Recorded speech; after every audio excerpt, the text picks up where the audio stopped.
competition. Will their dominance end in this new era? Find out now! Hello chess fans, all you Patzers and fellow deep thinkers. My name is Alex Kerford, a financial advisor, team captain of Edward Jones, as well as the founder of the St. Louis Corporate Chess League. It's my pleasure to welcome you to the 2020 season of the Corporate Chess League. We've all had to make significant changes and adapt our lives due to the global health crisis that we are in. We've had sports be canceled, we've had schools closed, and working from home is very commonplace. But, my friends, out of adversity comes innovation. And that's why I'm excited to announce this year that we are taking the Corporate Chess League online.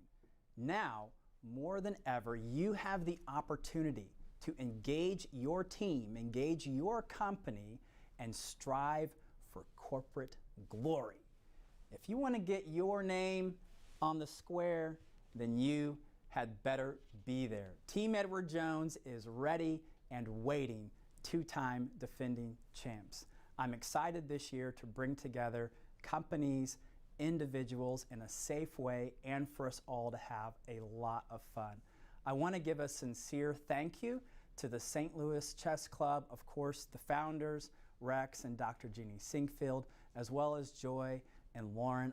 Obviously, without the St. Louis Chess Club, the Corporate Chess League does not exist. So thank you very much. Now I want to turn it over to Mike, who's going to explain the format and the rules for this year. Thank you, Alex. Welcome to the Corporate Chess League 2020 Grand Prix. The St. Louis Chess Club will be hosting these events online or at the club, and it'll all culminate at the Final Four at the end of 2020. In match number 1 at 6:15, you will play the same opponent from an opposing corporation twice. So as soon as your game ends, issue a rematch. The time control is game 10, no delay, no increment. If your team wins the match, your corporation will receive 20 Grand Prix points. Then we will play match number 2 at 7:15 with the same format as match number 1. So how do we get started? Please log on to chess.com/live. You must be logged in to chess.com/live to accept or give challenges. Now in your email, you should have the Corporate Chess League Google Doc open. If not, please open it now. If you are player number 1, you will be issuing the challenges and the subsequent rematches. So when the countdown clock hits 0, that is when you challenge and your opponent will accept, and the game will start immediately. So be ready to play. Here's how you do it. In the Google Doc, press the challenge link. All right, here we go. So now we're on. All right, time, it was already at 10 minutes, but in case it's not, you just go down to more and press 10 minutes. That easy. And you look and see, oh, that was my opponent, St. Louis Chess Club. Great. Rated. No, this will not be rated. So just do that. And then just hit play. And then the challenge will come up. Don't press play excessively or you'll probably be played with a different opponent, a random opponent. So just hit play one time. So good luck, everybody. Cheers. And here's Caleb Denby with the call.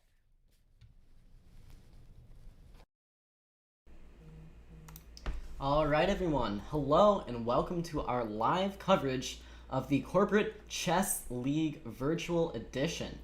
As always, a wonderful, impassioned intro from Mike Kummer and Alex Kerford, also saying some words there at the beginning as well. Of course, a lot up for grabs here tonight.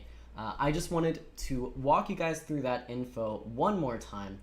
So all of the games today are going to be game in 10 minute with a 0-second delay. That's a pretty fast time control, so make sure you guys are moving fast staying ahead on the clock. It'll definitely make for some exciting games. Round 1 is set to get started in just a few minutes here at 6:15 p.m. And remember, each round is actually going to be a 2-game match against your opponent. So after you finish that first game by going to that spreadsheet, clicking that challenge link, then be sure to offer a rematch on the website. That'll flip the colors, so you'll get the chance to play the same opponent with the colors reversed, and it'll be a fun 2-game match. Round 2 is set to start at 7:15 p.m., so don't go anywhere after your first rounds. Of course, each match in each round is going to be worth 20 Grand Prix points. And then you also have these individual bonus games in the extra section, and those are worth 2 Grand Prix points total. Now, a little bit of a weird thing here. Please do not listen into the stream during your games. Be sure to tune in after your games have completed. First of all, it'll be rather distracting if you have me talking in your ear the entire time about random chess nonsense. But also, I'm going to be going over the games as they are in progress. And so it wouldn't be good for one of the players to be hearing me talk about their games and get any type of unfair advantage. Of course, we're doing this so you guys can follow the action live once your games are completed. It's going to be a lot of fun keeping up with the teams, seeing who's winning each match, and looking at those games that decide it all at the final moments. So once again, 2-game matches, game in 10 minutes with a 0-second delay, 20 Grand Prix points up for grabs in each round, 2 Grand Prix points in the individual bonus games, and be sure to tune back in to the stream after your games have completed. We still have just a few minutes left before we get started here. Once we are ready to go, I'm going to play a fun little countdown intro for you guys, and then be sure to stay tuned on that Google Meet call. Nick Risco is going to be giving the official signal to start the rounds, so that's when you guys can all send those challenges, click accept on those challenges, and get going. Wait for that signal from Nick Risco. In the meantime, I'm sorry, I don't think I introduced myself. I am National Master Caleb Denby. You probably have seen me around at the St. Louis Chess Club. I know I've met at least a few of you before this, and I will be going over the games today from my very own home in this brave new world that we're living in. So until then, if you do have any questions about getting the round started, if you do have any issues, be sure to send them, I believe, Abby's way in that Google Meet call, and they can sort it out for you guys. Make sure you guys get everything ready to go. In the meantime, this, as I said, is the format. We've also got a lovely little scoreboard for you guys to take a look at. Oh, that doesn't look quite right just yet. We do have the lovely little scoreboard for you guys to look at. So we'll be keeping track as the rounds end. Nick and our wonderful team will be updating the scores here, and we can see who's doing well in this corporate chess league. I'm really excited to be here tonight. This is a pretty new experience for us, doing a whole corporate chess league event online, but I think it's going to be a lot of fun. There's sure to be a lot of fun games. We've been testing like crazy to make sure that this thing can go off without a hitch, and hopefully you guys all have a really great time. We're so excited to be able to keep this thing going throughout this health crisis. I'm being told that my voice is too quiet, so I am going to try and raise that just a little bit. Okay, how do I sound now? Am I loud enough for you now, Dennis? Please let me know. In the meantime, thank you again to Alex Kerford for that lovely intro. He does a lot of work putting all this together, and Nick is telling me that they are ready to start. So once again, Nick is going to give the official signal to go. One last recap, game in 10 minutes. These are 2-game rounds, and you can find that challenge link on the spreadsheet, as I'm sure Nick has already walked you through, and Mike walked you through in that intro video. In the meantime, I'm about to play a very exciting countdown, and when the pawn drops at the end of the countdown, Nick will give you the signal to start your games. Good luck, everybody, and thank you for coming out to play.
All right, everyone. Hello and welcome to the live coverage of the first round.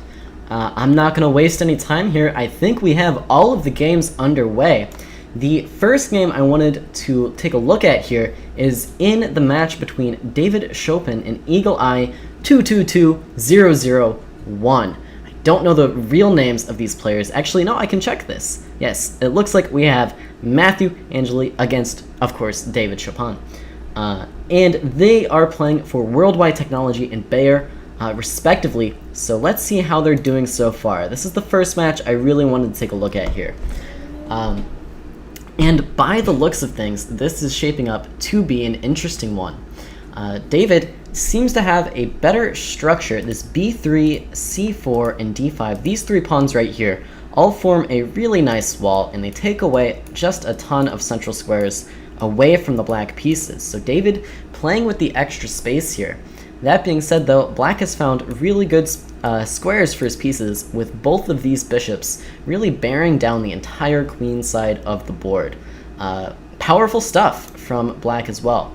But, you know, in my heart, I do have to prefer the white side of this just a little bit more because, you know, you take a look at some of these pawns. You've got this pawn here on the c5 square. You've got this pawn back here on the e7 square. And they both just feel a little bit weak.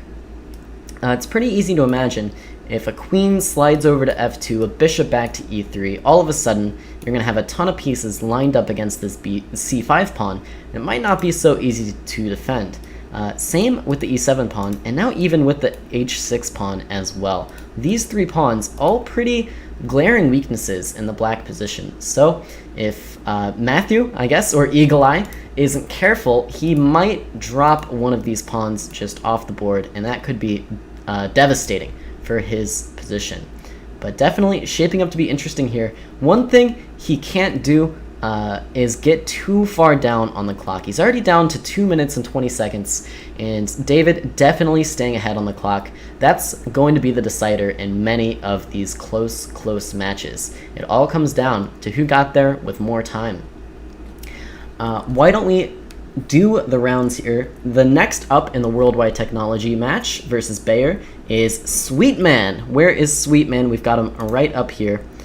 Taking a look here, it looks like Sweetman is on the offensive with the queen coming all the way up to f7, giving check to this king. This is starting to look devastating for black here. I think that white should be winning this game. Let's see how we got here really quick.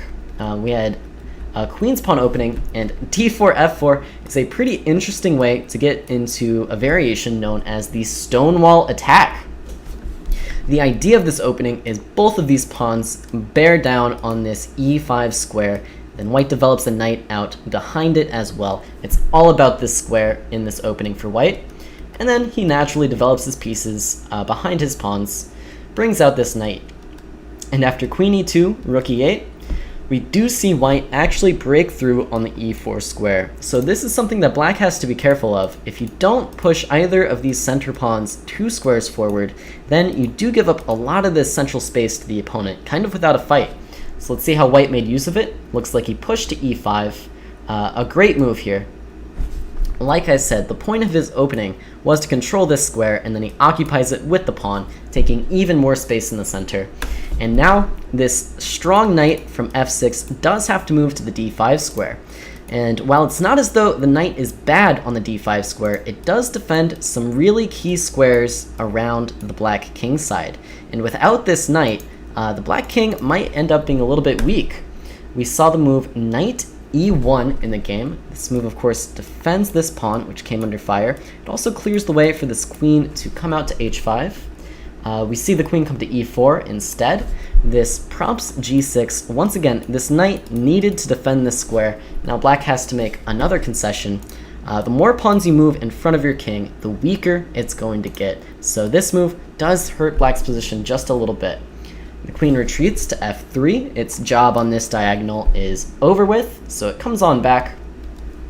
And now bishop e4. So this is an interesting little maneuver by white. He was creating what's known as a battery with the bishop and the queen lined up towards the king side, and then he did a little switcheroo, brought the queen back, brought the bishop up, and now he has a different battery along the other diagonal. we did see queen d7 by black, bringing the queen up, and wow, white actually captures this knight on d5. It looks as though white was interested in winning a pawn, but I think this might actually allow some opportunities for black here. You have to be really, really careful whenever you have a queen lined up against a bishop like this. It paves the way for interesting sacrifices, like even knight takes e5 or knight takes d4. In this case, it looks like white did have it all figured out because this bishop on b7 isn't defended, so if a knight were to capture here, the queen could just capture the bishop.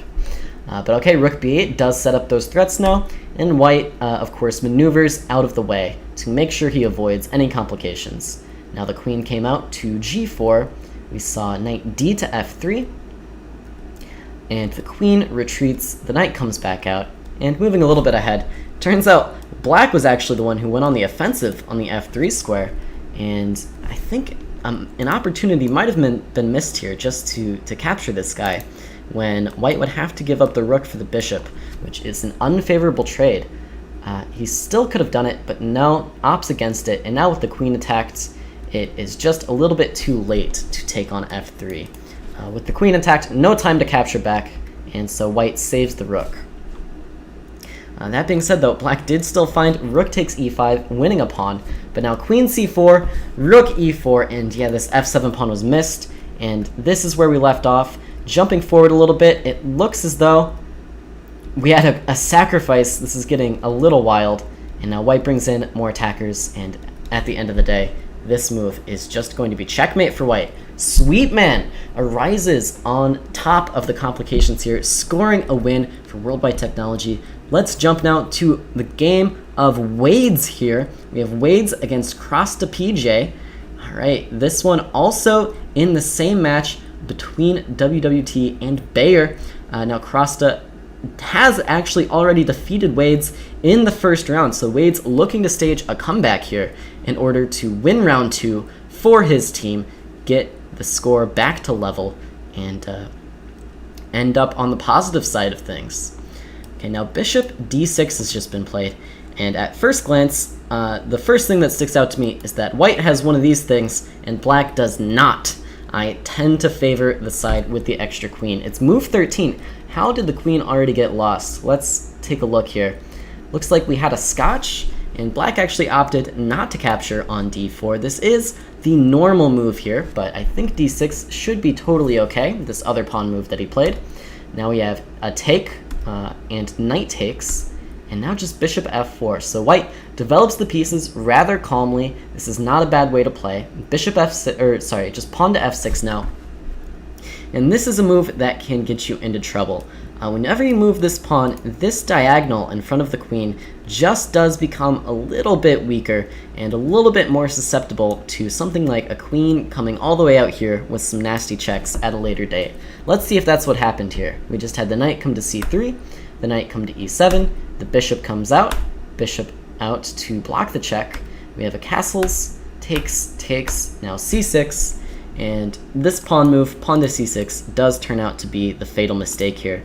Now knight takes d6 with check on the king here is devastating. That's what was played in the game, and black was so devastated by this check that he just gave up the queen immediately. And now up a queen, white should be doing quite well here, and we see another sacrifice of the rook. So this game well in hand for Wades. Up next in this match is Jaruzelski against Shannon? Shannon? I don't know. Let's find out who this person is. Yeah, looks like Shannon. I had it right the first time. Or maybe Shannon. I don't know how to say these names. It's very difficult. Okay, let's find Jaruzelski against Shannon. I'm committing to Shannon. Looks like we already have 1 point for Jaruzelski in this matchup, and now they are well within game 2 here. And let's see what's happening. We have a very interesting pawn structure where both players committed to a lot of pawn moves early on in the opening. Black kind of all over the board here, trying to gain space on the queen side, then the king side. In the meantime, white built a nice little triangle here in the center, but also committed to this move g4, bringing this pawn out one step further than maybe white would like it to be. White might like this pawn to be back here where it can support the big pawn triangle, but on this square it's a little bit weak actually, and black is already beginning to put some pressure here. White anticipates this though, brings a rook out to the g file in order to defend this pawn.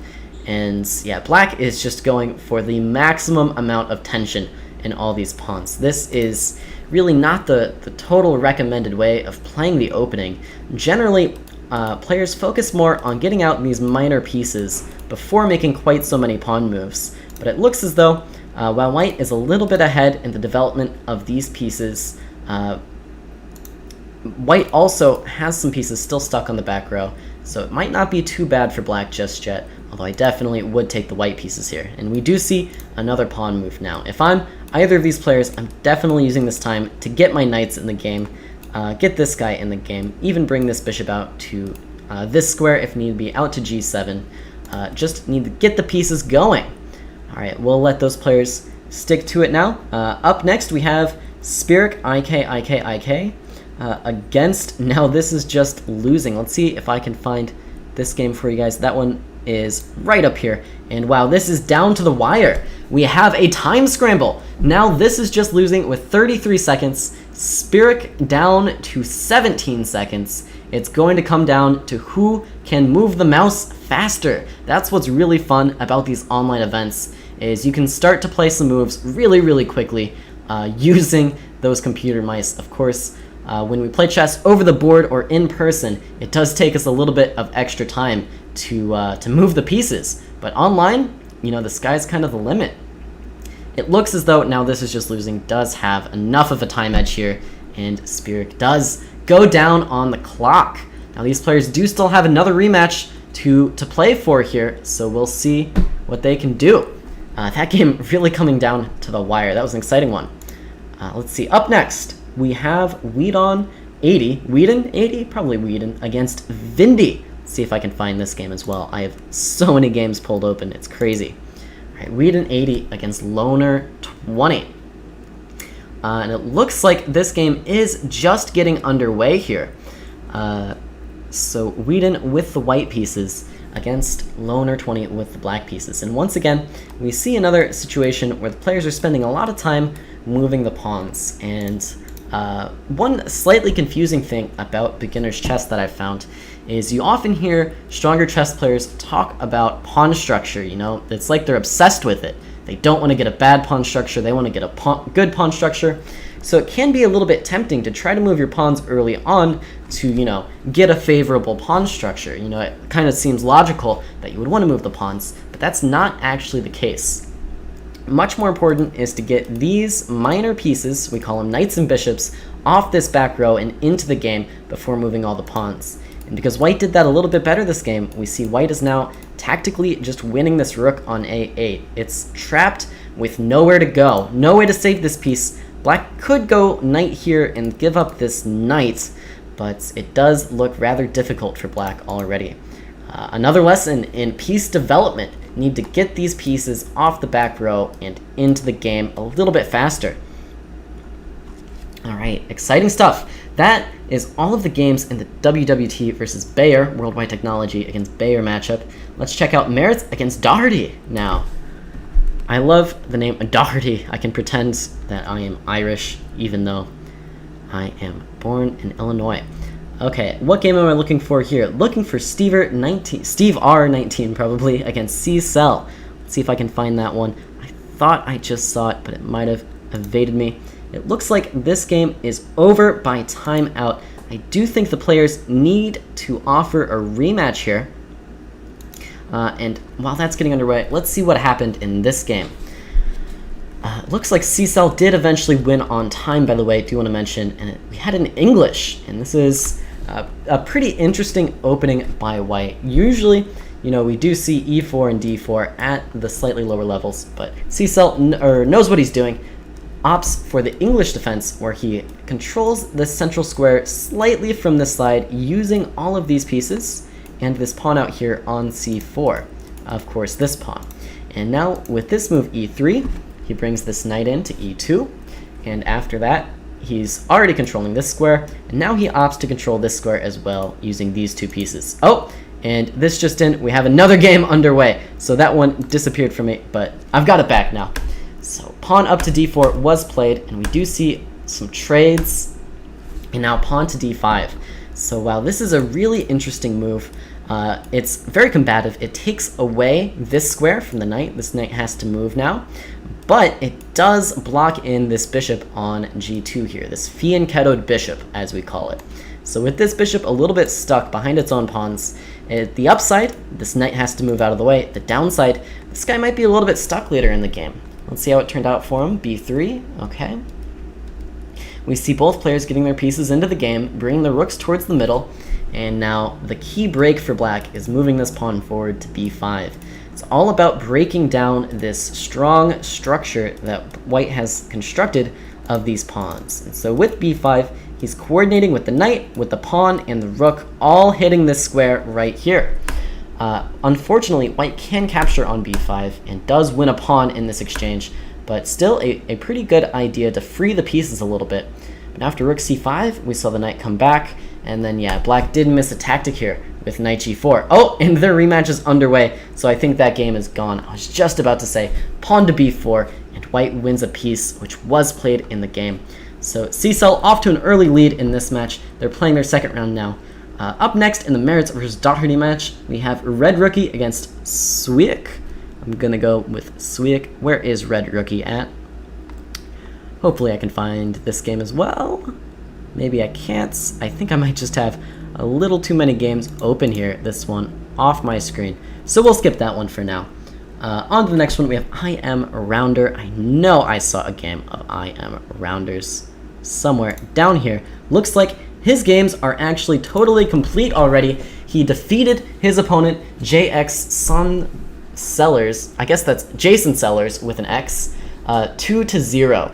So a very impressive result from I Am Rounder. Let's see how he did it. We had the Roy Lopez, originally it was a Berlin, and then after a6, it looks like we're getting back into normal territory here, normal mainline stuff, and then a really, really early d5 by black. So unfortunately, I don't think black can get away with playing this very combative move just yet. The Roy Lopez is this opening where white brings the knight out to f3 and a bishop out to b5. And these two moves are aimed with a very specific purpose. They're threatening the knight on c6 and the pawn on e5. So the knight, of course, is a defender of this pawn. White is threatening to remove it and capture on e5 in some lines. And so this puts kind of the most pressure possible on the black center. And because there's so much pressure on the black center, playing these big breaking moves like d5 are just a little bit premature here. We saw white capture, black capture back with the knight, and now white does win this e5 pawn. Black needed to focus more on his own development, getting things like this bishop out, supporting e5 even more, before going for these big opening moves. Now his king a little bit stuck in the center. White brought a rook to e1, and I guess the rest is kind of history here. Wow, knight takes c6 with a discovered check, and that is definitely going to do it for that game. Sorry, knight c6, the bishop comes out, and then white does win the queen, and I guess the rest was kind of history for this one. All right, good game by I Am Rounder, going 2-0 early on in the match. What's the next game to take a look at here? Why don't we take a look at Vins for Chess? That is the last one in the Merits versus Doherty match. Let's see if I can find that one. So many games going on. It's a little bit crazy. Vins? I've got Vin D. No Vins just yet. Let's close out of this I Am Rounder game. Close out of this one as well, I believe.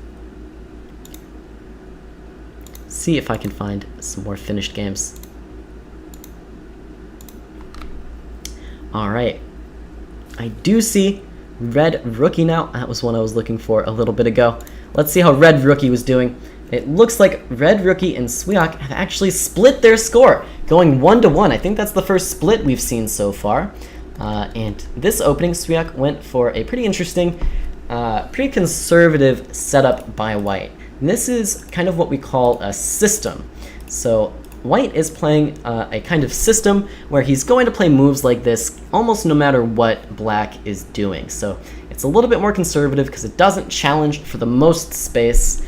But it is a very nice way of getting your pieces out to squares that you're comfortable with them on, making sure you have some amount of cohesion between the pieces, making sure the pieces are working together. We see black now expand in the center, and this move a4, I don't like this one so much. White should definitely still be playing developing moves, getting the king castled, bringing these pieces off the back row. This move doesn't really help white's position too much. We do see white bring the knight out this way. This is not really what I was expecting, but I guess it makes some sense. We also have sort of another maxim where you're not supposed to move the same piece too many times in the opening, rather kind of spreading the moves out between all the pieces so you can get all the pieces into the game as quickly as possible. But that's okay, and we do see this knight have to retreat now. And yeah, black goes for some pretty funny tactics here with this move, b5. The idea is if captures and captures, white would be unable to capture a third time thanks to the pressure of this rook along the file. That's why we saw b3 instead, and now black is starting to take over a little bit and did win this pawn on c3. The knight almost gets stuck, but the pawn to b4 does preserve it, and black wins a couple more pawns now, gives a nasty check, and takes over the center. This looks like a very well played game by red rookie so far. Yeah, and this rook falls, and I think the rest is probably just history here. Black up 2 exchanges, pushes these pawns down the board, and checkmates Swiek. So good game by red rookie to level the score. Nice comeback there on that board. And then there was one more I was looking for that I wanted to focus on here, and that is the Vins for chess game. Let's see if I can find Vins for chess. Maybe I can't. Hopefully that game did get underway okay. Let's see if I can do it the old-fashioned way.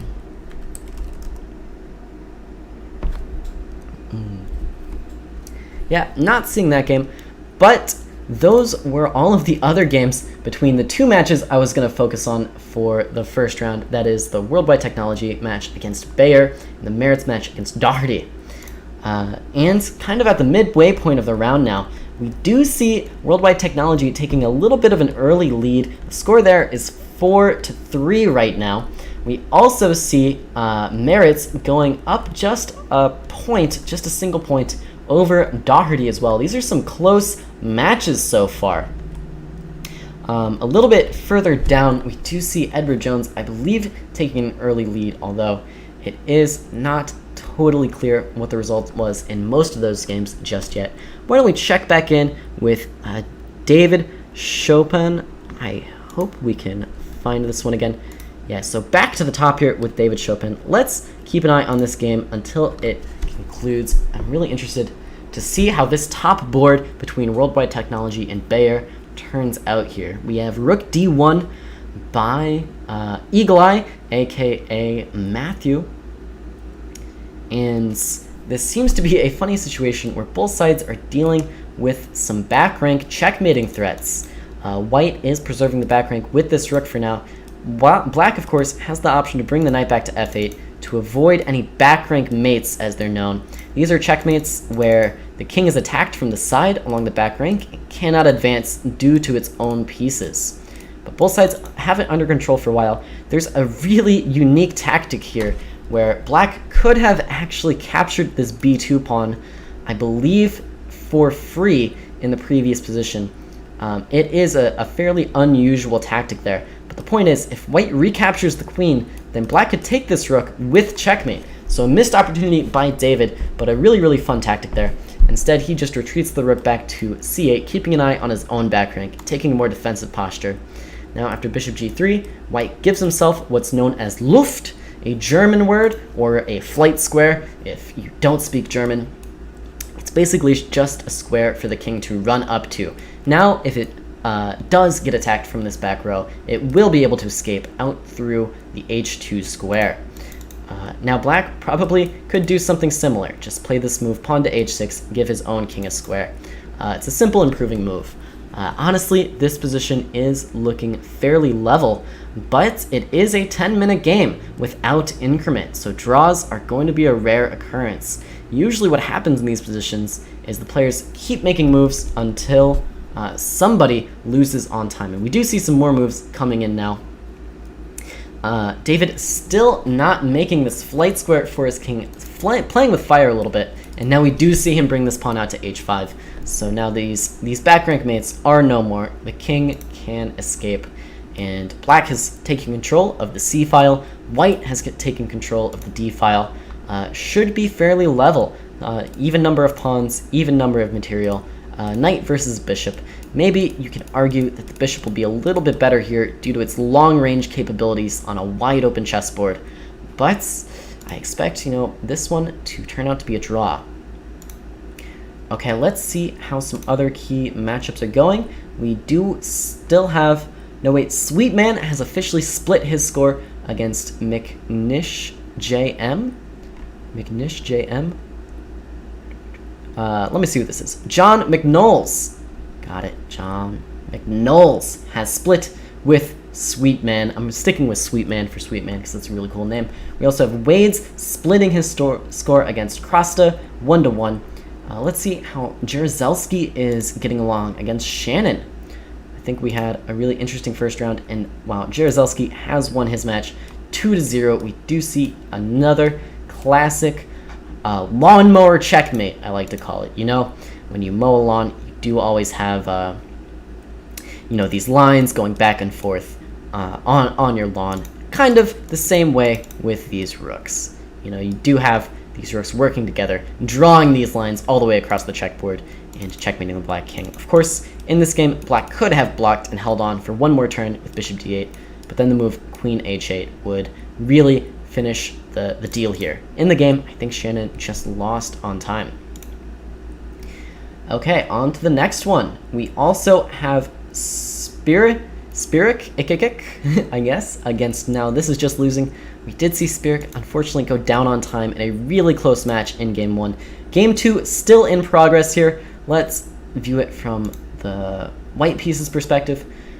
And it looks as though Spirik is going to be up a little bit in this game. Spirik with the extra exchange as we know it. That means one extra rook compared to one extra bishop. And also up a couple pawns. These two C pawns seem to be extra. On the other hand, though, black is starting to make threats around this white king. So a lot to think about here. The good news for Spirik is that she has done a better job of leaving herself with a little bit of extra time in this game. So she has some time to slow down a bit, think about the complications now around her king, and be sure to find the right moves. And while we actually see a sacrifice on the e4 square, I'm not sure that this was required, but I think it should be winning. I was watching a professional tournament recently, and Magnus Carlsen was actually commentating on one of the games. And one of those games, a player did something a little bit, fancy in a position that was just winning anyways. And his comment for that was showing more creativity than the position demanded. And I'm reminded of that here.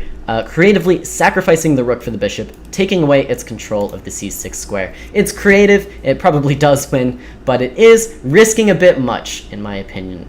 White now does have to find some accurate moves. It looks like this pawn pushing forward is going to be winning. This rook is going to have to block it directly in front, and then after a couple moves, we can see a bishop come in to defend, and then this rook can eject the rook from the back rank. We're going to see that pawn promotes, and white should be winning. But like I said, a couple accurate moves are required here from white, so let's see if she can find them. I think the best move now is going to be to bring this bishop out here, and she goes for the rook instead. And this isn't a bad move, but the problem is now there's no comfortable way to get rid of this rook sitting here on c8.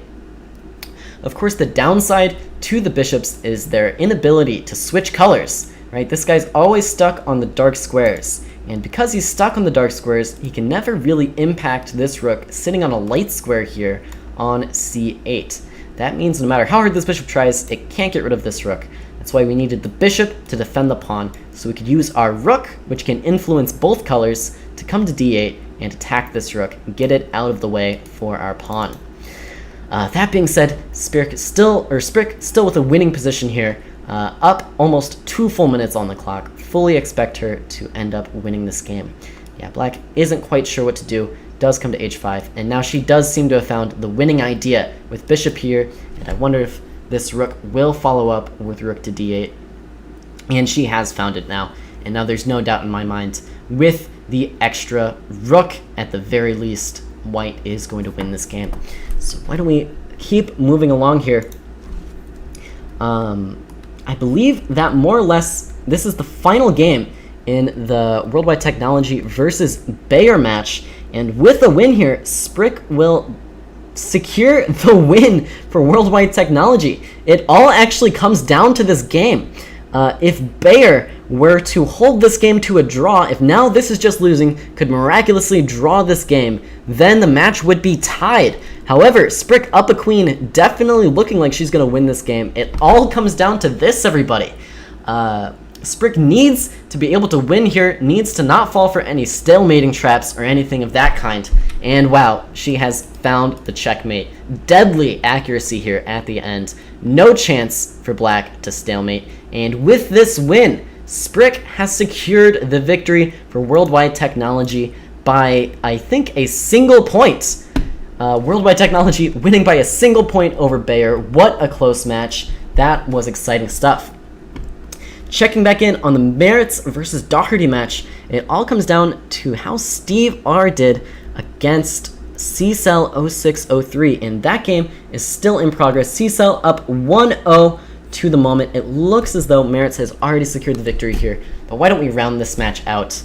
Once again, if you're just joining, there's too many games in progress for me to go over all of them, so I'm focusing on the Worldwide Technology versus Bayer match, as well as the Merits versus Doherty match, and then I believe in the next round I'll focus more on Enterprise, Edward Jones, Express Scripts, and Ascension.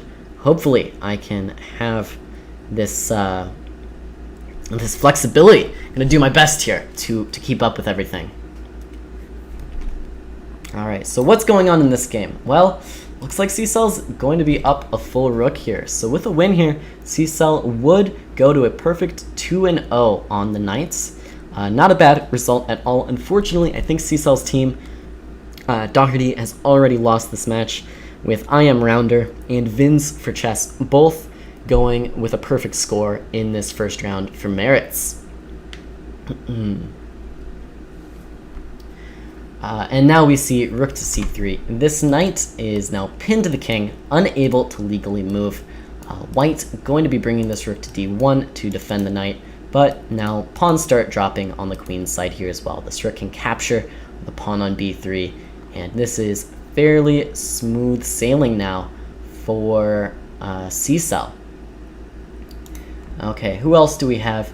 We also have Whedon 80. Wait, in the Worldwide Technology match, still playing a game? Is this true? Is this true? Oh, man, I was looking at a misreported score. It turns out Vindy has only won one game. It is not 2-0, it is 1-0 in this match. I was mistaken. I don't know if I read that one off or not. And it is looking, though, like Whedon might be able to win this game. Whedon here, with the extra exchange, is looking pretty nice. With the extra rook, you do want to trade off one set of rooks here. The two rooks together, they're actually kind of redundant. You see how they work together on the same back row here. They almost get in each other's way sometimes when playing against the knight and the rook. So rook takes rook, definitely a good move for Whedon here. Wants to take off one pair of rooks and then outplay the knight with the superior piece, the rook, in the endgame. Instead, he chooses to put this rook on d1, and this is an attempt at another back rank checkmate, a very common tactic, but with c5, black has cemented this knight on the powerful d4 square, and I think black is a lot closer to holding a draw now than Vindy was moments ago. I think with this pawn supporting this powerful knight on d4, white is actually going to have some issues here. The move rook to e2 is actually a threat. That's why we see this rook come out to e1, and now the trade of the rooks is going to happen, and life for the white pieces is probably going to get just a little bit easier. That being said, keep an eye out for this c-pawn. This pawn right here might roam its way all the way down the board and cause white some very serious problems. So we do see rook takes and pawn takes, and now white and black both getting their kings into the game. That's good endgame technique. The kings are active fighting pieces in the endgame because they no longer have to worry about getting checkmated themselves. We see now white expanding on the king side a little bit, pushing this pawn up. Yeah, king e4 is a great move. You want to take as much space as possible with a centralized king. Keep this king from coming too far, from invading your position. And now rook c1, and this is pretty accurate play from Whedon here. You want to challenge this pawn. This pawn, I think, might just be lost. No real way to defend this pawn. If you try to push it forward, then the pawn is defended, but unfortunately you are leaving this knight behind on d4. So with rook c1, I think Whedon is well on his way to securing a victory here by undermining this knight on d4. Okay.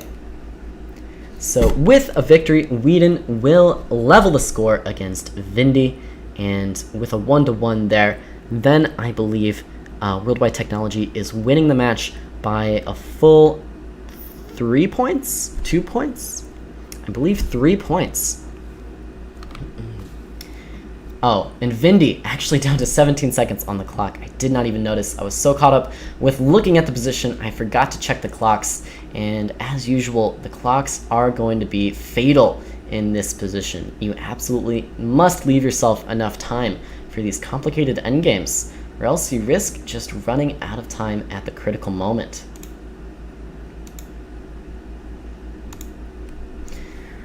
Okay, we do see king d6 now, and Vindy is just running out of time.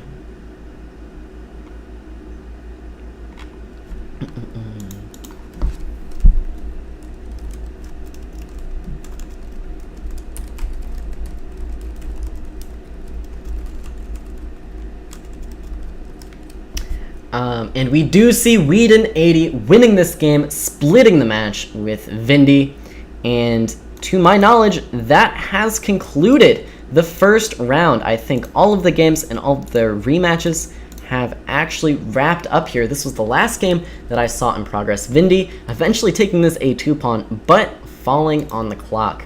Once again, those clocks are going to be devastating in this format here. All right, the time we currently have is 7 p.m. We're waiting on just a few scores to finish coming in here, and then I think I can show you guys the standings.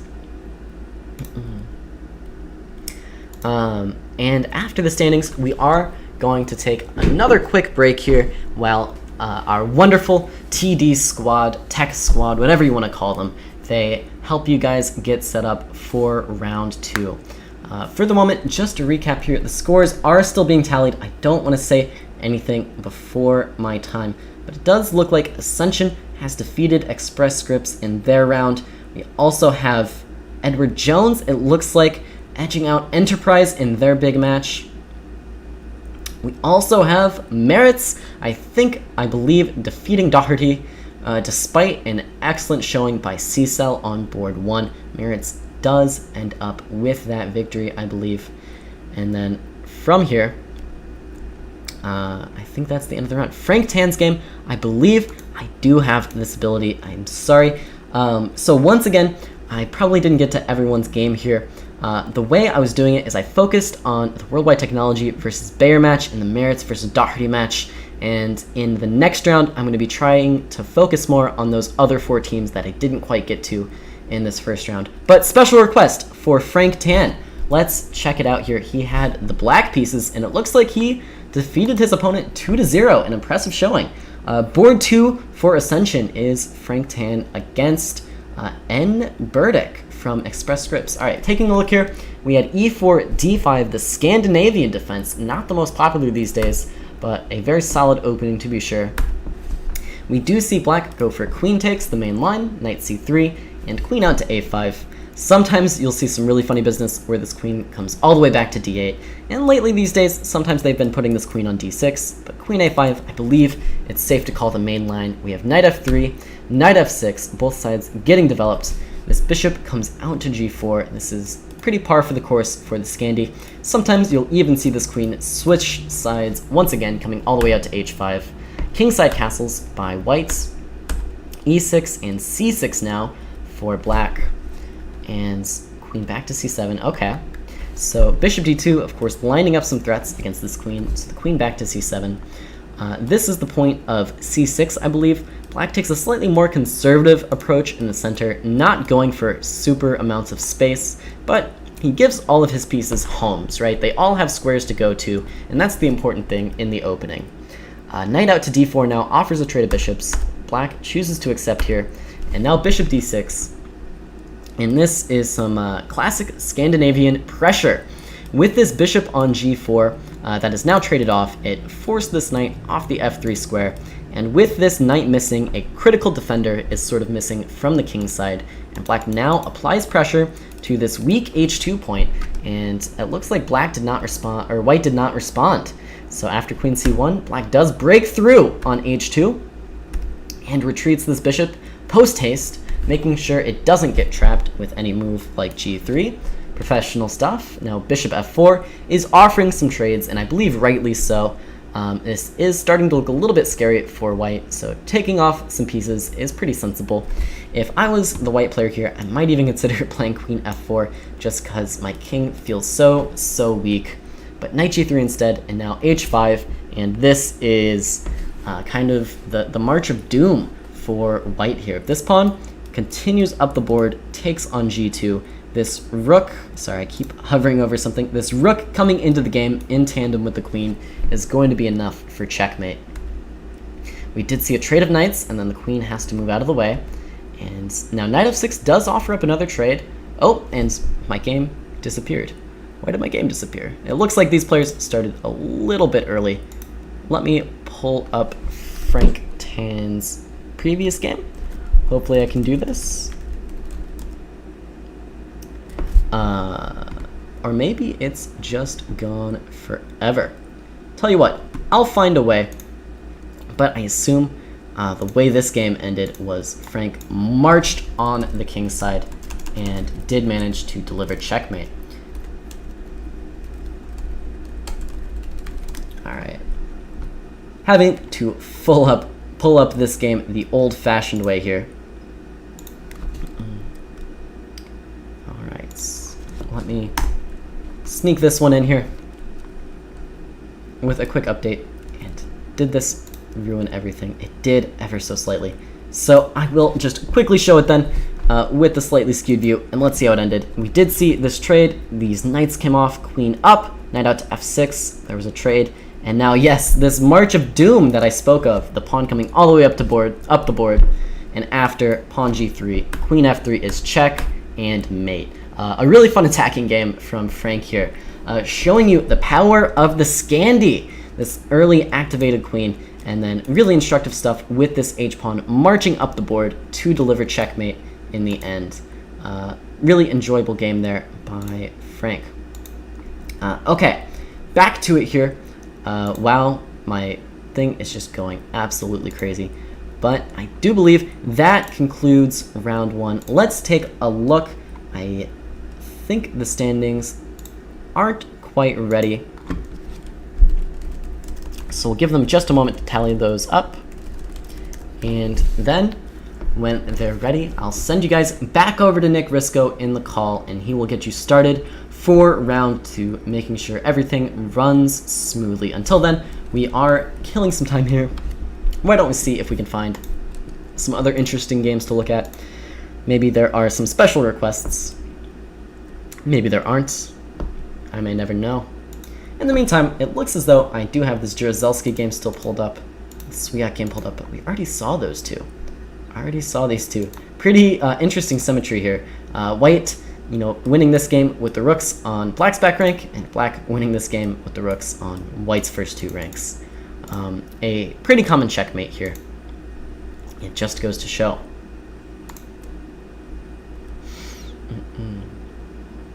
All right, the standings are still being tallied, so bear with us for just a moment here. The current time for me is 7:07, so be sure to sit tight. We're going to try to get you guys underway on time here, if possible, even maybe a little bit early, but it does take some time to gather all of these results. Once again, in the second round, I'm going to be trying to look at the Enterprise team, the Edward Jones team, the Express Scripts team, and the Ascension team, all at once. It's a lot to do. Those are some pretty big teams, but I'll see if I can do that for you guys. I want to make sure I spend some time on at least everybody. I want to make sure I spend at least a little bit of time on everybody's games here. Don't want to leave anybody out.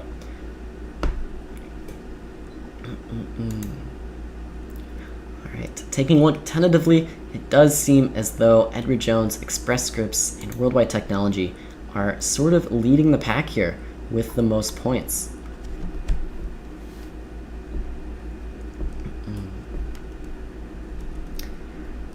In the meantime, just a reminder, everybody, that when your games finish, that's when it's time to come back to the show, see what kind of chess nonsense I'm talking about. Hopefully you guys are maybe learning a little bit, or at least having a good time watching your teammates battle for the victory. We also have a second round coming up shortly that will also be game in 10 minutes. Do not forget to offer that rematch after your first game ends, and then, you know, the rest is history. It's all chess from there. I'm really happy with how this first round actually went. There was a lot of interesting chess, and everything seemed to go over pretty smoothly. So thank you guys for sticking with us through any tech difficulties you might have had. It does look as though things are going pretty well for us here.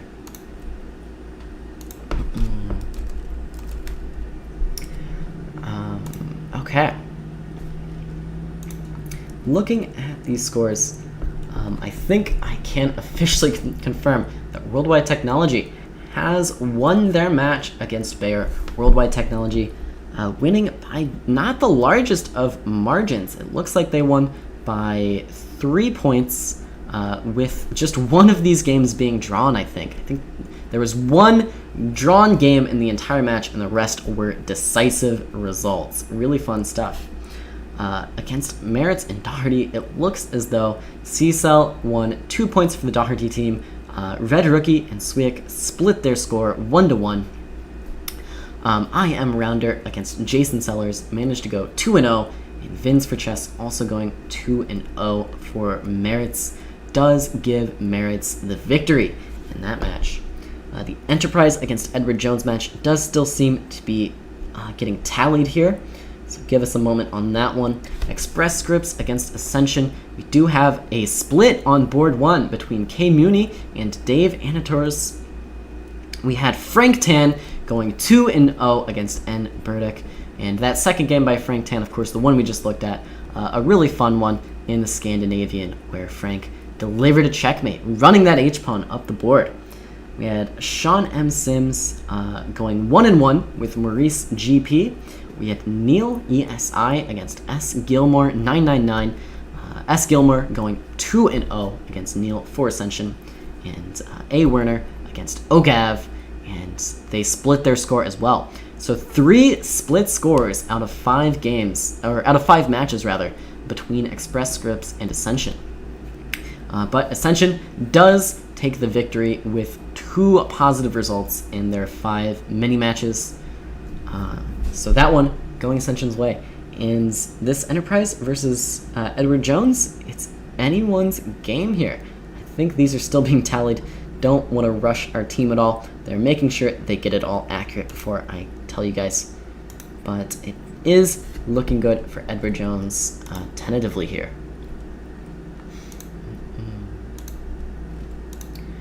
Okay. Not getting a lot of feedback from you guys in the chat room. I guess you guys are not logged into YouTube talking. So hopefully you guys are enjoying the stream. I'm kind of flying blind here.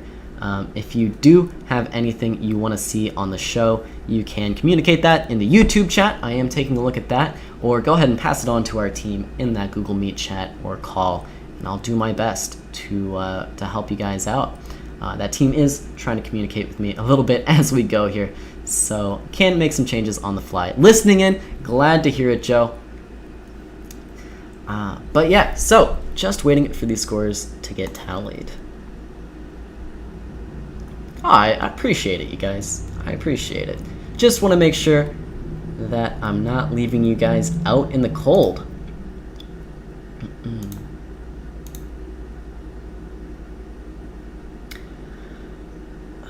Okay.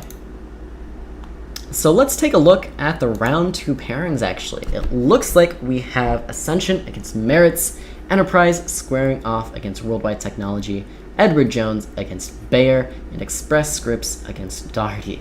And I'm realizing that there may be a slight miscalculation in how I split up my coverage, because that means I'm going to have to look at every single game in progress to be sure we get some time to those Ascension, Enterprise, Edward Jones, and Express Scripts players. So we're going to have to really be booking it in round 2. So of course, in round 1, I did focus a little bit more on Worldwide Technology against Bayer and Merits against Doherty. So if you guys had your games going on early on and you're on one of those teams, didn't hear me get to any of your games, if you are really, really interested in what I have to say for whatever reason, you can go back in that YouTube stream and go back to see the brief coverage I gave, or, you know, just go on with your life. It's not that important anyways, what I have to say. Thank you all so much for the lovely words in the chat. Wow, so much love from the Corporate Chess League here. Promise I wasn't fishing for compliments. Promise. Speaking of fishing for compliments, Fishers of Men. This score does not seem to be tallied. I'm kind of curious myself what their score is, so I'm going to look it up really quick.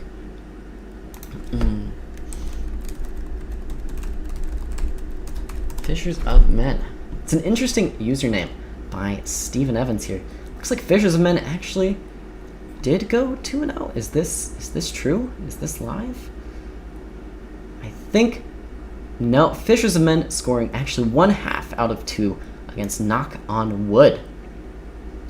But wait, that wasn't his opponent. Perhaps that's where the confusion is. I don't know if Fishers of Men actually ever got to play his scheduled opponent here. This could be why we're having a little bit of trouble with the score.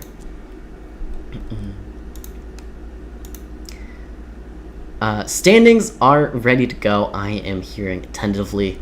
The question has been asked if the standings are ready to go by someone other than me. They seem to think that they are. So I'm just going to show the standings. They're either right or they're not. Okay, flipping over here, we do have the scoreboard. And it looks as though, tentatively, Edward Jones scored the most points. I think they have the most players as well, which does tend to help. But 9 points, that's an astounding score after just 1 round for Edward Jones, winning their match against Enterprise. We also have Worldwide Technology defeating their opponents, Bayer, going with 7.5 points after the first round. Ascension also scoring 7 points. Very decent score there. We have Merits with 5 points. I believe they did defeat Doherty in their match. All standings are fixed and round 2 is starting. Awesome. We have Bayer with 4.5, Enterprise with 4, Express Scripts with 4, and Doherty with 3. With that in mind, Nick Risco has given me the go-ahead. Round 2 is about to get underway, so I'm going to play our glorious countdown for you once again, and then send you off to Nick, who will be giving the signal to start. So good luck, everybody. Have fun in your matches, and I will see you shortly.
All right, we are back, everybody. That is the end of the big timer. And so round 2 is well underway. Let's start analyzing some games without any further ado here. So I have realized that in the first round, I just was not going fast enough. We need to cover all of the games here today because I do want to make sure everybody gets the spotlight on their game at least once, whether they want it or not. We're going over your chess games. So I am just going to go down the list here, starting with the Ascension Merits match. We have Dave Anaters against Steve R19. Here is this game, and it looks like the first game is already over. It went Dave's way with a win already for him. Now he has to try and do the same with the black pieces. Not always the easiest task, to be sure. So maybe I'll actually let this game develop a little bit as they are just in the beginning stages. We also have Frank Tan against Red Rookie. Let's take a look here. Frank, of course, with the beautiful win that we saw in Game 1. Now he's already drawn his opponent in Game 1, well underway in Game 2 here in the opening. Gonna let this one, simmer a little bit as well. Let them get further underway before we take a look. Up next is Maurice GP. Let's pull that one up here.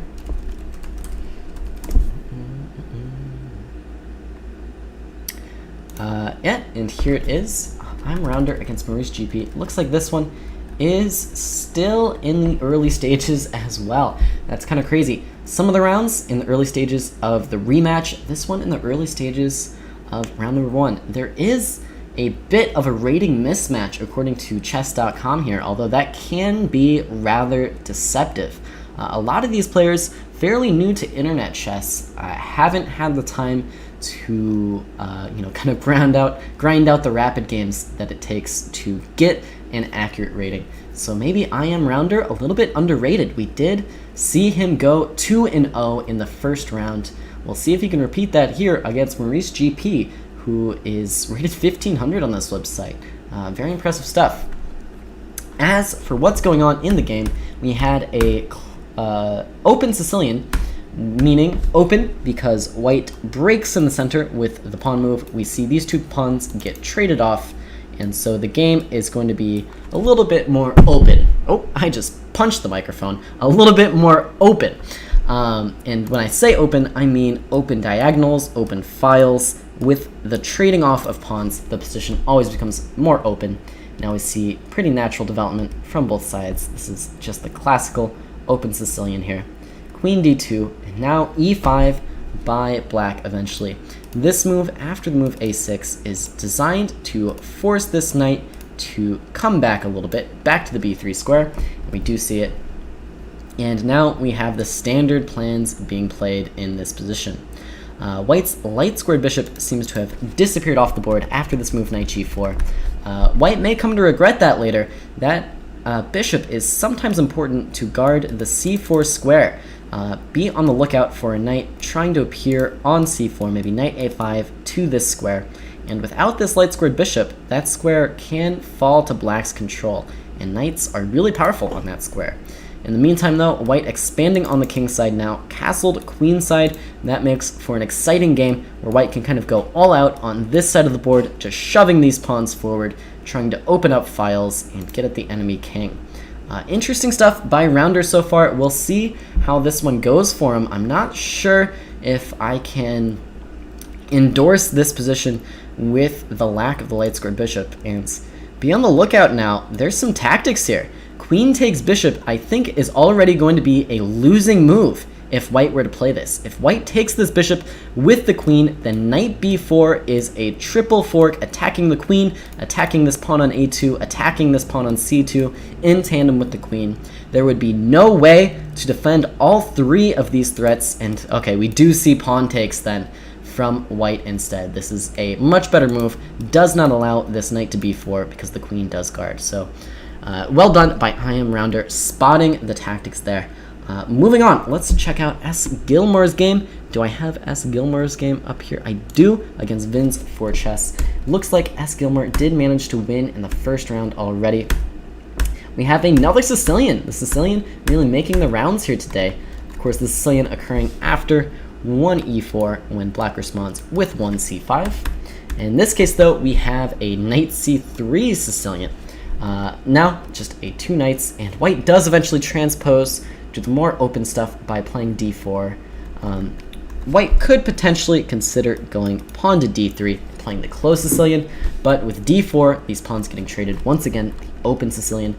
a6 now, and bishop c4 is a little bit early by white. You're not super used to seeing this move, and black does take this opportunity to gain some space on the queen side. This is why this bishop doesn't come out here quite so early on, because black is normally happy to grab this space using this b pawn. The bishop then did just retreat, and black is now kind of ahead in the race, already developing out, putting pressure on this e4 pawn. White just castled, but that does sacrifice this e4 pawn. And now after bishop f4, this move, pawn to e5, is going to be devastating for white. S. Gilmore just winning a piece here, and Vins for chess left trying to find a way to escape and does not manage to do so with the knight falling. Black should be winning in this game. Looking good for S. Gilmore. Up next, let's check out Kamikaze Knight against, of course, David Chopin. David Chopin going 1.5 out of 2 in the first game. A very, very respectable result, leading his team to victory. Let's see if I can pull that one up here. Should be somewhere, I hope. It's a little bit struggle with quite this many games going on. And yeah, here looking at it, it looks as though this one did not go David's way. David undefeated so far in the night, but just down a rook in this position. What happened here? Kamikaze Knight, who did help us out in our testing events, and scored very well in those as well, seems to be back to his usual business, just destroying everybody he plays. Very impressive stuff by Kamikaze Knight, who I know who this is. If I could just remember the name. Kamikaze Knight is, of course, John Boyer. John Boyer, Kamikaze Knight. How could I forget? And while I was looking up that name, the game disappeared. I am devastated. Alright, we'll check back in with Kamikaze Knight in round 2. For the moment, round 1 did manage to defeat David Chopin. Now let's check in with Chess Holkey. Chess Holkey taking on Sweetman.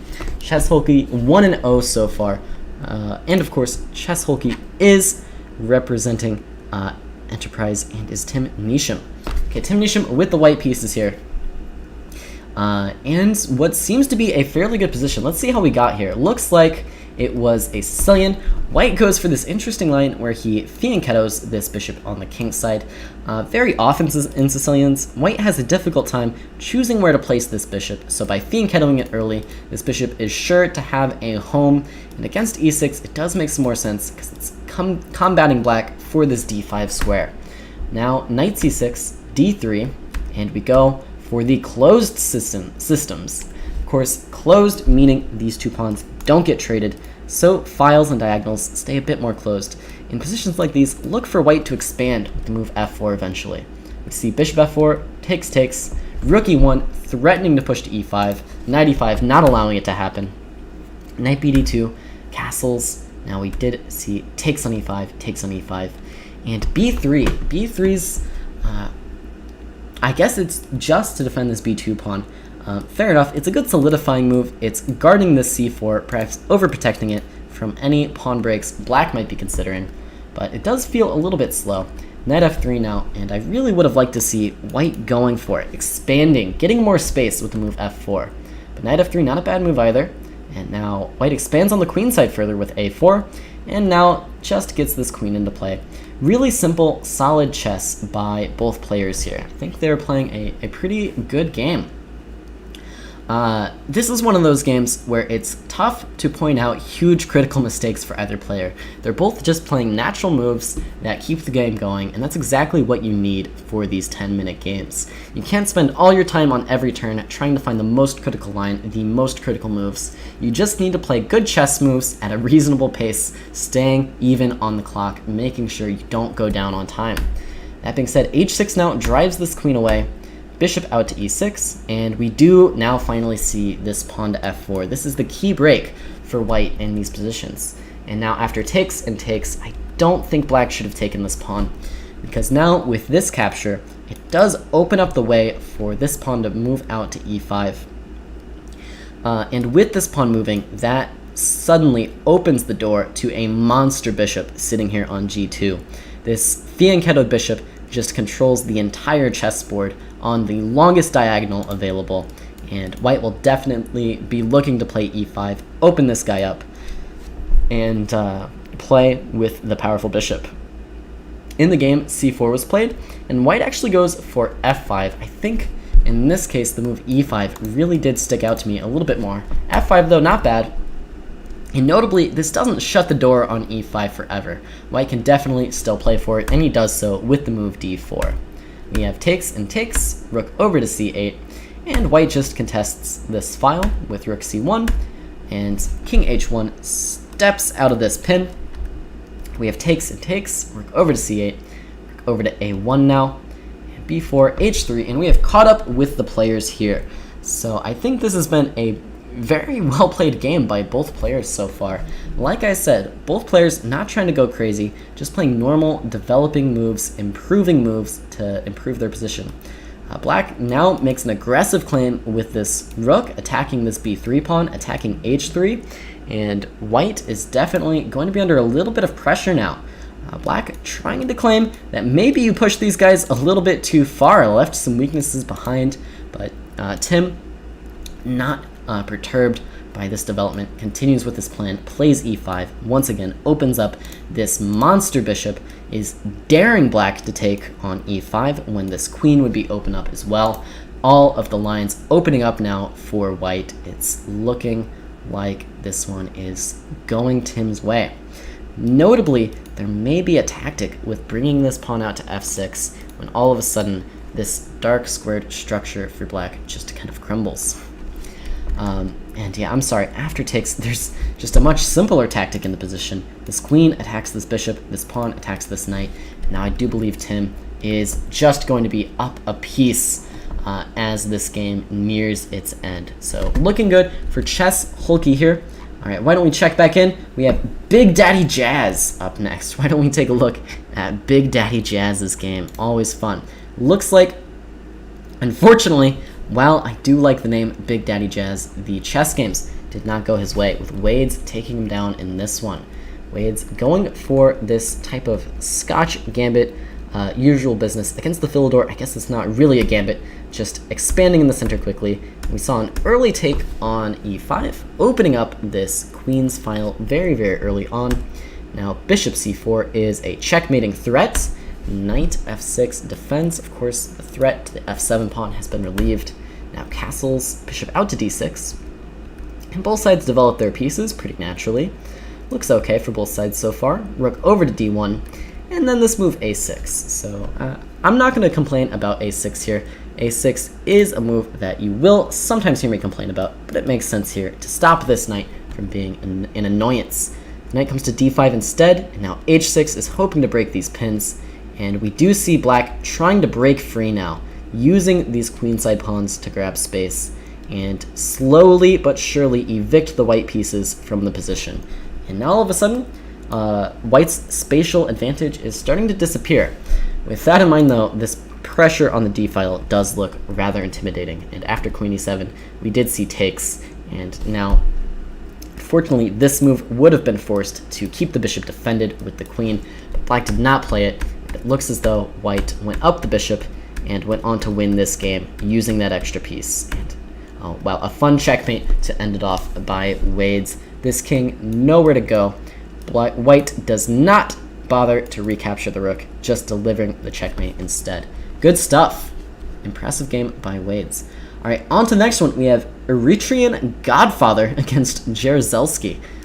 Okay, let's check out Jaruzelski, because I'm not convinced I can say the name. What is it? What is his name? Eritrean Godfather. That one is a little over my head. But Jaruzelski, I can say without too much difficulty. We've got their game up here. Jaruzelski 1-0 so far, defeating the Godfather. That's what I'll just call him, the Godfather. Wow, but in game 2, this move f3, not really a standard opening choice. And now after c3, there's actually already a winning tactic here for black. Black can actually sacrifice this knight on e4. The f-pawn would recapture, and this queen can come out. And this check actually tends to be rather devastating already early on. That's why we usually advise not to move this f-pawn out quite so early in the opening. You could run into some trouble, but this was not played in the game. Instead, breaking with d5, and now black kind of returns the favor, playing f6 himself. Once again though, this diagonal can turn out to be a little bit weak. Bishop c4 is a good developing move, c6 supporting the knight on d5, and now both sides getting their pieces in the game. And once again, these pawn moves I'm just not a huge fan of. It's much more important to get these pieces in the game any way you can, playing moves like knight e2, just get your pieces out before pushing the pawns. White though commits to it, pushes, and black also just engaging in some pawn warfare. And then we do see some trades, a take on a3, and so far a fairly balanced game it looks like. More pawns get traded, and we're catching up with the players now. It looks as though the white king is in a little bit of danger, but I'm not sure it's going to be enough for the Godfather to win this game. Now, if I'm white, I'm definitely trading off these rooks. I'm worried about my king getting mated, so I need to get pieces off the board. And now the move knight b5 is sticking out to me here. Need to remove this knight from the threat of capture so I can bring my rook back into the game. Knight b5 is played. This is a good move by Jaruzelski. And let's see what the Godfather has in store for him. The rook is attacked and the pawn is attacked, but not to worry. I think this check is going to be able to save both pieces. You remove the rook from the threat of capture and attack the king, and then play this move. And oh no! a6 is a devastating blunder! Oh no! This just leaves the rook hanging, and the Godfather was putting on the pressure in this game, but it all comes tumbling down for him. It goes to show you, no matter what kind of mafia you have, if you're part of the Eritrean mafia or, the Italian mafia, in the end, the long arm of the law is going to catch up with you. In this case, the long arm of the knight catches up with this rook here on c3, and it all comes tumbling down for the Godfather. All right. I'm so interested by this username. I am going to look up to see who this is. Let's see if I can find it without too much difficulty. On the Enterprise team, we have Joey Mahari, the Eritrean Godfather. The more you know. Okay, checking out more games now. We have Moneyballin against Whedon 80. Moneyballin.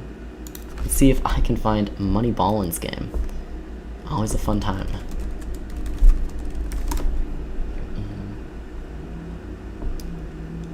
Where's it at?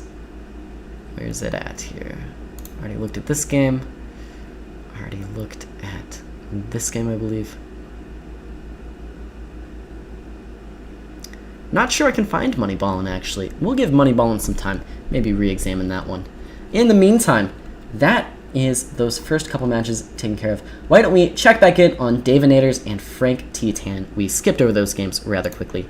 Looks as though Frank Titan did defeat Red Rookie in his second match. Let's take a look at the end of this one. Looks like he managed to win a queen fairly early on here. And the sneaky pawn move! The sneaky pawn move has claimed many victims, and it claims another one here. Of course, the tactic is the discovered attack. This pawn reveals or discovers the attack of the bishop on the queen. And while it was just a little pawn move, it turned out to be devastating for the black's position here. Frank winning a queen with this move and eventually winning the game.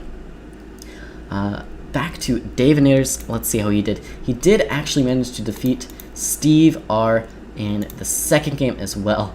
A crazy final position here. Black with an extra knight and a rook. Let's see how this happened. Looks like this was another Sicilian game turned into a sort of French-style game. We do see some funny trades here, and oh, my game has disappeared, but I've got it back. Don't worry.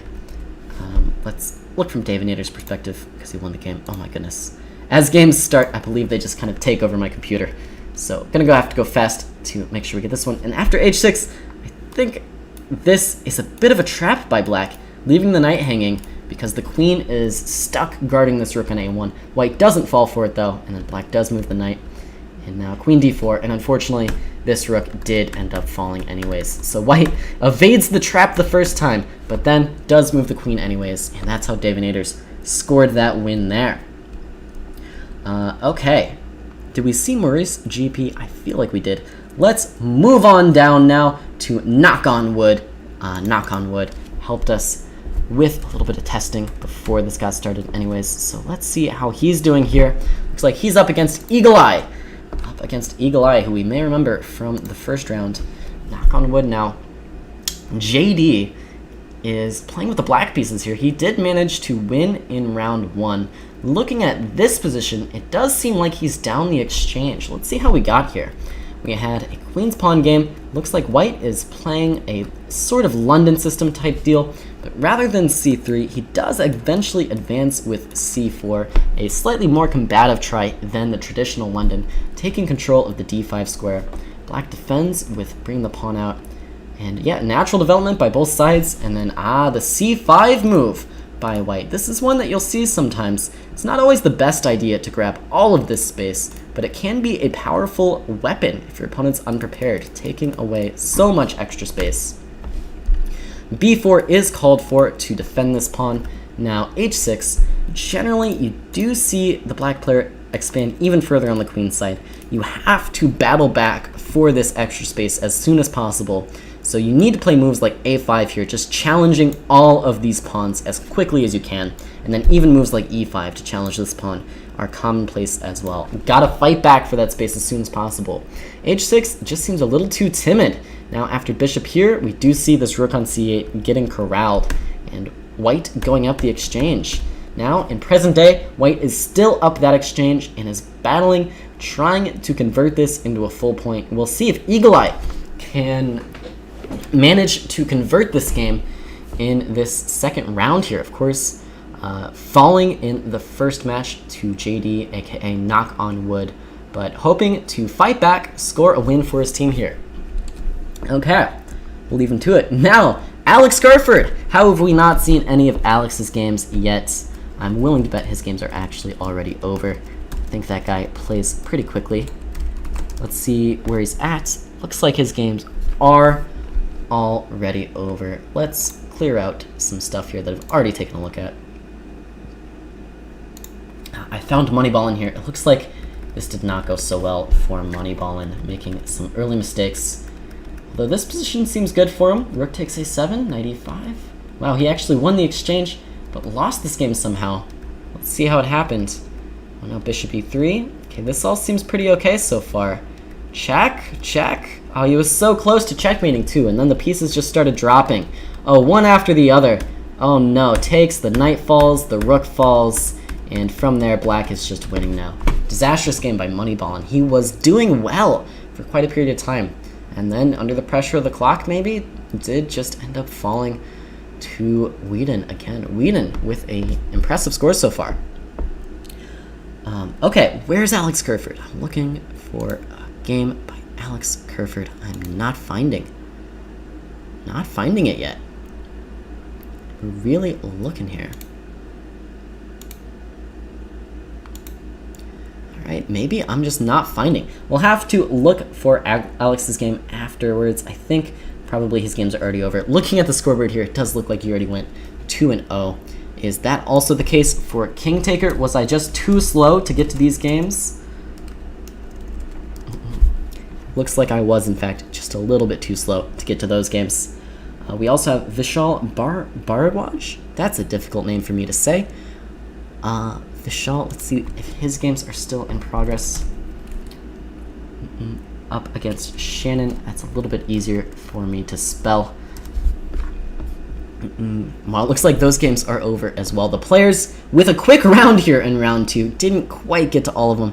We did see Fishers of Men playing against, now this is just losing, Fishers of Men going 2-0 in this game with another Scotch game. The Scotch making a lot of appearances here.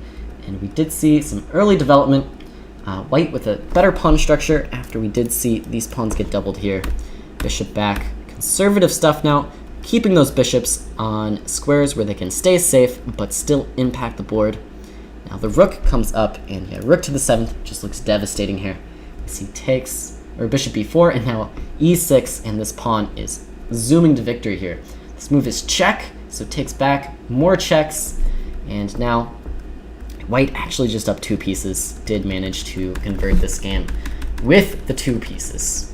Makes sense. Good game by Fishers of Men. Okay, what else do we have going on? We have Teacher Man 22. Teacher Man 22 did seem to defeat Vindy on the clock with the black pieces here, under a little bit of pressure, but it looks like he did have it under control. With this last move, black was preparing to capture on d7. It looks as though this game was likely going to be declared a draw soon. You could have expected the rook to come over, the king to come over to defend this pawn, then maybe a check back, and this king can't stay by this pawn, and a draw by repetition may have occurred with best play here, but unfortunately for Vindy, did end up running out of time. King taker Krasta. All right, I'll be sure to get to that one. I am trying to make sure we get to everybody. You were one of the ones that unfortunately the game's finished a little bit too fast for me. We do still have a couple games in progress. Let's try to get to those really quick here. We have K-Muni against C-Cell. Looks like K-Muni did end up winning. Wow, they played 3 games. I think that might be a little bit much, but let's take a look at this one. I think only 2 games were supposed to be played. They might have gone above and beyond here. This is a really interesting opening by white, actually. It goes for a super fluid pawn structure on both sides. What do I mean by a fluid pawn structure? Well, it's a pawn structure that actually offers a lot of options. It kind of keeps the opponent guessing on what you're going to do next. So with a structure like this, you see how there's not a lot of contact between the 2 structures, no locked pawns. This means white has the option to go for stuff like f4 and f5, pushing this guy. Potentially, white could push this guy forward, going for d4. Potentially, white could even push this pawn forward, going for c4, trying to create some tension here. Or even a move like a4 could be played. That's what I mean by fluid, just a ton of options for white. And similarly, black has similar options, like pushing any of these guys forward. A lot to keep in mind here. I love these kinds of positions. So black actually did commit here and pushed this one forward, and we saw takes. And now white does expand with this f-pawn as well. Oops, skipped a little bit ahead. White expanding with that f-pawn, and now bringing out the knight, going for a king set attack with this extra space. We saw the bishop retreat, now f5, knight e4, and ooh, this is getting rough. This is getting a little bit nasty, and after h takes g, black actually resigned here, I believe. The problem comes from this sneaky bishop hiding here on a2. If black recaptures, you can expect the queen to take back, and this pawn is unfortunately pinned to that king by that sneaky bishop. So a winning position for white, and C-Cell going down against K-Muni. That's a fun one. Okay, we also had Enberdek against Swiak. I believe I've already analyzed both a game from both of them, so let's just keep on rolling here. Running short on time. We had Sean M. Sims. Sean M. Sims against Jason Sellers. Sean going 2-0 in this game, in this match rather. Let's see how this one happened. We had another French, the French and the Sicilian, the popular openings today. Okay, we had, wow, a ton of tension here. Bishop d3. White does not yet commit to this move e5. And now c5. White struggles to hold together the entire center. And it looks like c takes d4 just came at a very opportune moment for black. Not winning a piece, but in fact winning white's entire center. So without the center here, white is really going to struggle. And we see black use it to great effect, winning a piece already, and just converting from there. Although, wait, whoa, what happened here? This was unexpected. So white has to sacrifice this knight early on. Now f5, bishop c5. We saw this move, knight g5, and then h6 probably missed the mark a little bit. Black really needed to get this king out of the center. This king has been floating here for far too long opposite both of these rooks. And after h6, knight takes bishop. Black ended up a little bit stuck. Maybe he could have gotten away with actually capturing this knight and running the king to d8, but he was too afraid, played knight d4 instead, when actually knight takes d4 would have been really good for white. Instead we saw knight c7 check, king f8, takes, And at the end of the day, it looks like it is white who's up a piece. But the complications don't end here. We saw rook g7, a repetition of moves, and then bishop f5, but unfortunately this allows back rank checkmate. Many a game has ended like this. Looks like Jason Sellers just ran low on time and blundered at the critical moment here. So Sean, with a back and forth game, does manage to go 2-0 though. Congratulations to him. We also had Neil ESI. Do I have his games here? I don't think I have those pulled up anymore. So, okay, running back through, we do have a request to go over King Taker against Cross to PJ. So let me try and find one of those. I'm gonna have to do some digging here.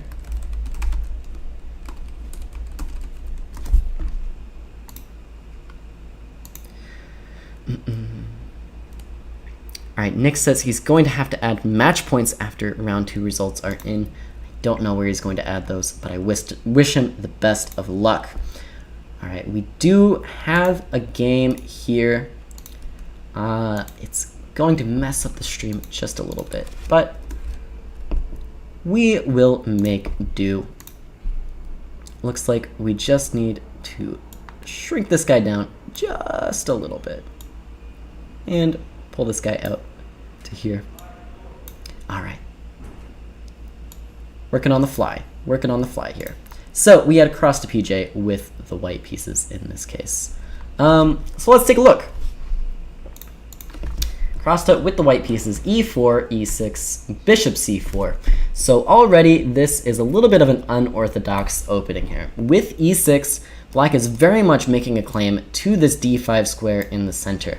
And unfortunately, the bishop is not enough to really challenge that claim. That's why we saw d5 come out on the board. And after takes and takes, this bishop obviously cannot take this guy due to the queen's defense, so this bishop has to move again. And already white has spent a little bit of extra time in the opening, moving this bishop twice. Now it's not terrible for white, but it is something to maybe try and avoid. Knight f6 now, d4 is a good move. c6, and you can kind of see how with this extra tempo, suddenly it's black who seems to be playing with the white pieces, you know? He's making all the moves first, and then white is trying to catch up now because of this extra tempo. We saw knight c3, bishop d6. Now knight c3 is a fine move. Sometimes, especially with this bishop back here on b3, it's kind of stuck. Biting on granite is a common chess phrase. So biting on granite meaning it's trying to attack this pawn, which is so well defended that it's never going to break through. So in situations like this, you kind of have a couple of options to try and get that bishop back into the game. One option is to, you know, buckle down and really try to break through that granite, and that would, oh, sorry, I guess I can't make moves here. One option would be to buckle down and try to break through with a move like pawn to c4, really battling back for this pawn. Another option would be to reroute this bishop, maybe coming back to this long open diagonal where it can be a little bit more active. And so while knight c3 isn't a bad move, it does take away those options. It locks this bishop sort of out of the game for a while. Gonna be stuck looking at this granite pawn. But okay, the game continues. Nothing too terrible so far. We saw a check, bishop e6, knight f3. I think these moves are totally okay. And wow, an early knight g5 now, so you do have to be quite careful of this one. Perhaps this is an argument not to play this move, queen e2. Black can defend pretty naturally. And now, I definitely, with my opponent's king out of the center, would highly prioritize castling my own king here, because this file is so wide open. You can delay castling sometimes when the center isn't open like this, but with the open center, you know, this rook is going to come down to the e file, and it could spell trouble. So knight g5 was played, and then I think your opponent may have missed a slight opportunity here.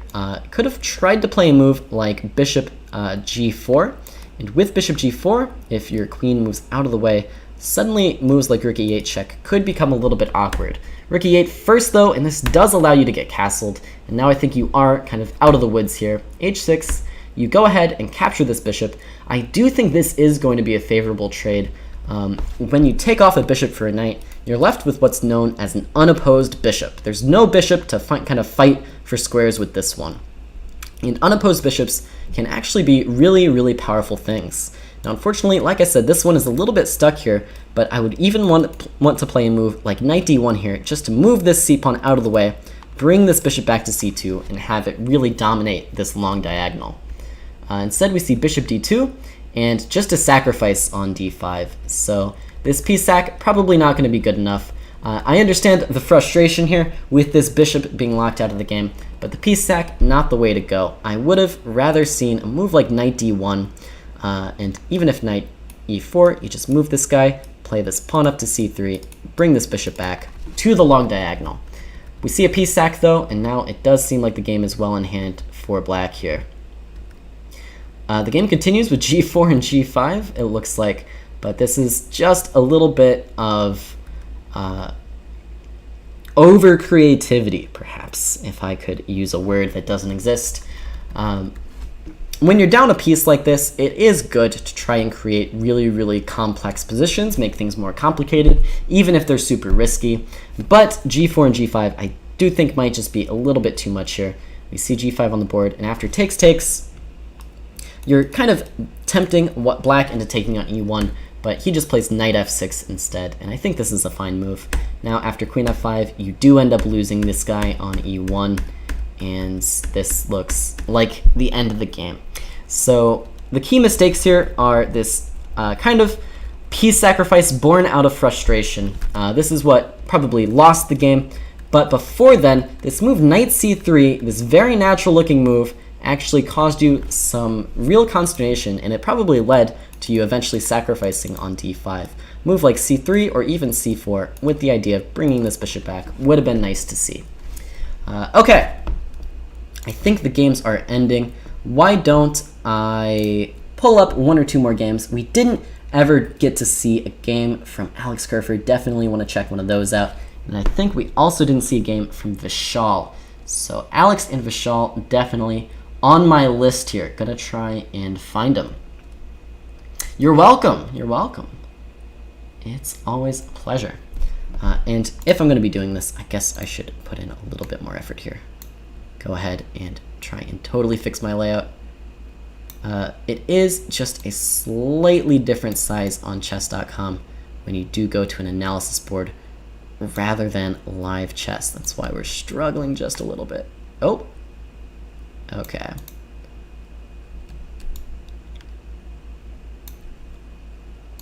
Hopefully this is just a quick fix. Doesn't have to look perfect. Just want you guys to be able to see everything. Okay. Got this here. And we'll make it a little bit bigger. Alright, that's as perfect as it is going to get. Okay, on to the next one. Let's check out one of Alex Kerford's games. Don't think I got a chance to see any of his here today. Alex, of course, one of the founders, if not the only founder, of the Corporate Chess League. So definitely want to give him his moment in the spotlight here, where he went 2-0 against MC Nick JM. For some reason, this name is really difficult for me to pronounce. Okay, grabbing this game here. Let's pull it up. Absolutely, sweet man, absolutely. I'm gonna try to get to everybody's game at least a little bit. I believe I spent some time in an earlier round going over some of your games, sweet man, because I do remember that username quite distinctly. But yeah, I'll be sure to check out your last game. So what happened here? Sorry, I keep going back and forth because it's getting difficult for me to focus. All right, we did see a very unorthodox opening from MC here with b3, and this is one of those more conservative openings where white can do a very similar thing no matter what black plays. That's totally okay though. We see d4, now knight f3, and bishop out to b4. So already white is getting into a little bit of trouble with this nasty looking pin on this knight here. Now it's not anything devastating yet, but it is something to look out for. And after bishop b5, I think this move, knight to e4, could have already been pretty nasty. I think queen d3 is barely holding on for white, but knight e4 was played, queen d3 was played, how about that? These players on top of it here today.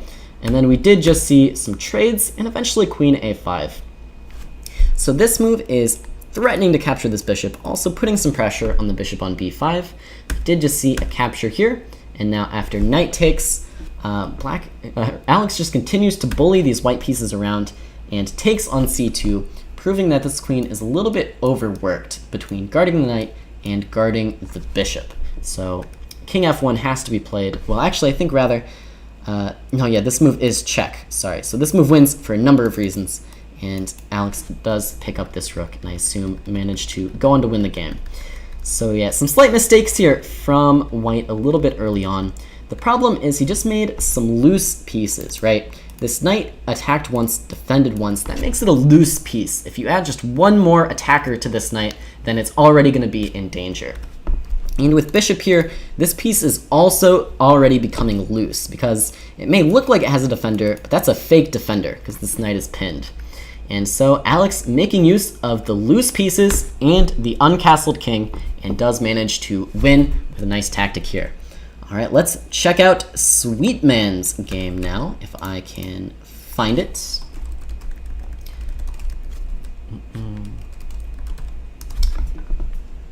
Looks like we are looking for Chess Holkey against Sweetman. This is, of course, Tim Neesham against Sweetman, whose name is escaping me right now, but that's okay, because his username is good enough.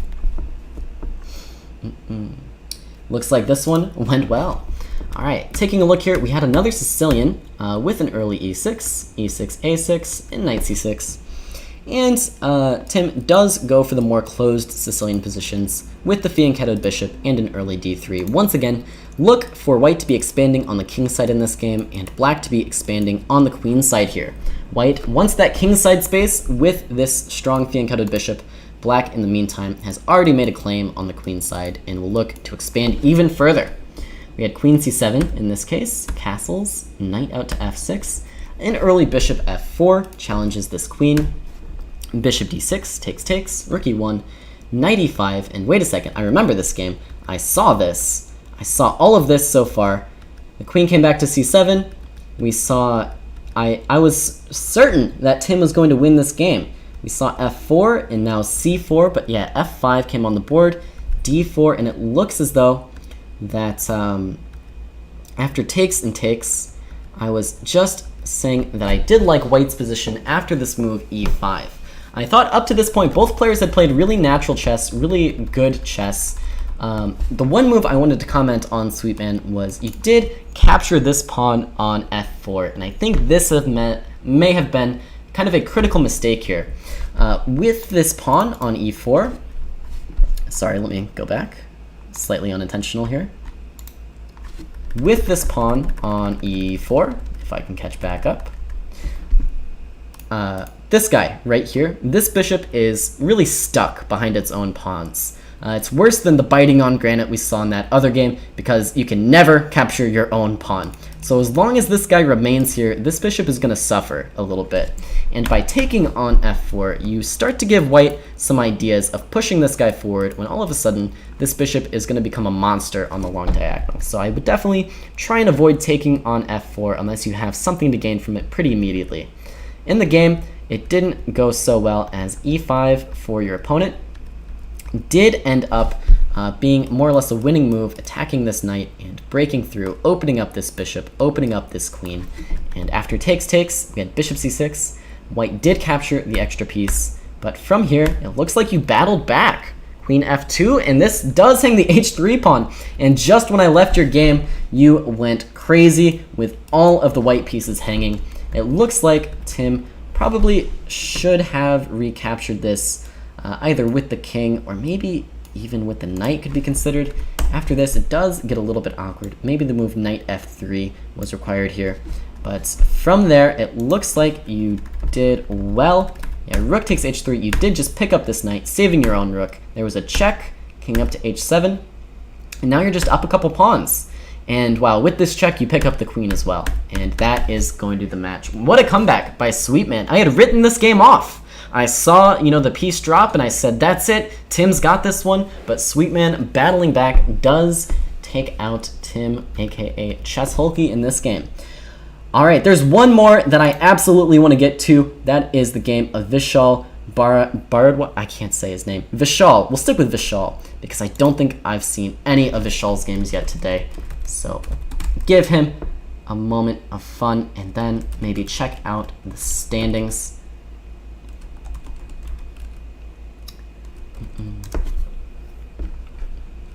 Oops, looks like I misspelled something, as I tend to do on occasion. It's a dash, not a hyphen. No, it is a hyphen, not an underscore. Rookie mistake. Okay, it looks like Vishal did well, winning both of his games against Shannon here.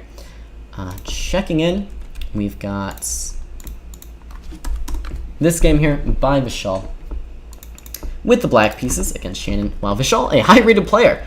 And we do once again see this early F3 move, and I just don't really like this move because it weakens not only this diagonal, but also this diagonal. You need this pawn back here to guard some of these weaknesses. Without it, you might start to suffer. We saw black just stay calm, developing all the pieces, an eventual d4, and then, wow, already white sacrificing this knight. I don't think this one was required. I think this knight should have just retreated, but giving up the knight instead, and now up a piece. Oh, and now up a queen. Yeah, just an unfortunate game for Shannon. Not too much to say in the way of mistakes for black here. When you win a ton of material, you do tend to have a better shot of winning the game. So good game to Vishal, I guess. All right, let's check back in with my crack team, see if they're trying to talk to me. Sometimes they are.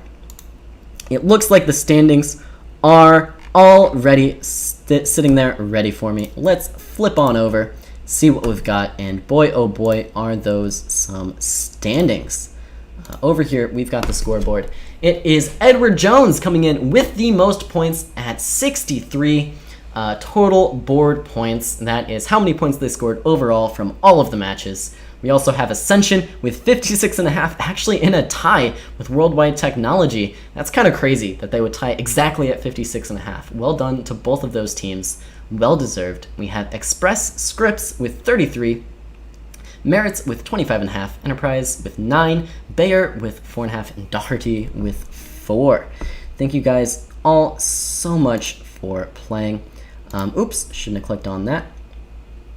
Let's just go back here. In the meantime, I guess what this means, I can briefly look at this format for a little bit. Once again, there were a ton of Grand Prix points up for grabs here for the Corporate Chess League. And looking around, it looks like in round 1, Worldwide Technology winning their match against Bayer is the recipient of some Grand Prix points. We also had Merits defeating Doherty to get their own Grand Prix points as well. We had Edward Jones defeating Enterprise for the Grand Prix points. And we had Ascension defeating Express Scripts for those 20 points. And then in round 2, we had, I think, a similar story. We had Ascension defeating Merits, bringing their total, I think, to 40 Grand Prix points, if I'm not mistaken. So a perfect 2-0 match record for Ascension. We had Enterprise just barely falling to Worldwide Technology. So Worldwide Technology also with 40 Grand Prix points. Congratulations. We had Edward Jones clean sweeping Bayer. Oh my goodness gracious. That is a crazy score. Edward Jones with the perfect match score against Bayer. So they also go to 40 Grand Prix points, winning both of their matches. We had Express Scripts defeating Doherty, and then 4 players in the extra matches section. I'm not totally certain how those extra players do end up contributing to the Grand Prix points, but they do somehow. Ask Mike Kummer on that one. Well, I think that does just about conclude our show here. Thank you guys so much for tuning in to this live coverage of the Corporate Chess League. I had a great time covering the games. Hopefully you all enjoyed playing this virtual format. And we will see you next time for another edition of the Corporate Chess League. Goodbye, everyone.